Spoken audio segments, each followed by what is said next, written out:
السلام علیکم دوستو، کیسے امید کرتا ہوں کہ آپ سب خیر خیریت سے ہوں گے۔ دوستو، رمیز راجہ پاکستان کرکٹ بورڈ کے چیئرمین بن چکے ہیں۔ چیئرمین بننے کے بعد نیوزی لینڈ کے خلاف ٹی20 سیریز کے لیے پاکستان کرکٹ ٹیم کا سکواڈ کا اعلان کر دیا ہے۔ آئیے دوستو، اس حوالے سے آپ دوستوں کو تمام تر رپورٹ بتانے والا ہوں۔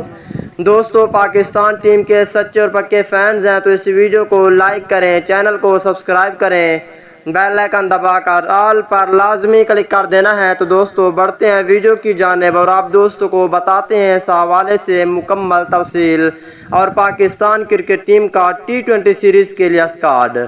دوستو، پہلے نمبر کی بات کر لیتے ہیں۔ پہلے نمبر پر ہوں گے اوپنر بلے باز شرجیل خان، دوسرے نمبر پر ہوں گے وکٹ کیپر اور اوپنر محمد رضوان، یہ دونوں اوپننگ کریں گے۔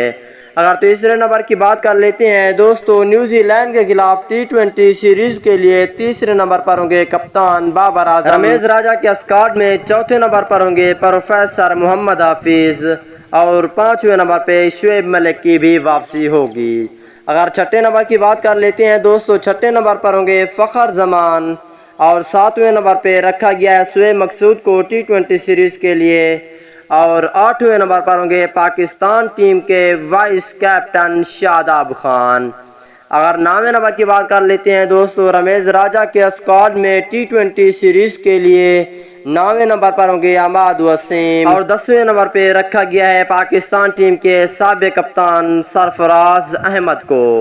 اگر 11ویں نمبر کی بات کر لیتے ہیں، نیوزی لینڈ کے خلاف ٹی20 سیریز کے لیے 11ویں نمبر پر ہوں گے فاسٹ بولر حسن علی اور 12ویں نمبر پر ہوں گے فاسٹ بولر شہنشاہ افریدی کو نیوزی لینڈ کے خلاف سیریز میں شامل کیا گیا ہے۔ 14ویں نمبر پر ہوں گے فہیم اشرف کو بھی پاکستان ٹیم میں شامل کر لیا گیا ہے، جبکہ 15ویں نمبر پر ہوں گے وہاب ریاض کی بھی پاکستان ٹیم میں واپسی ہوگی ٹی20 سیریز کے لیے۔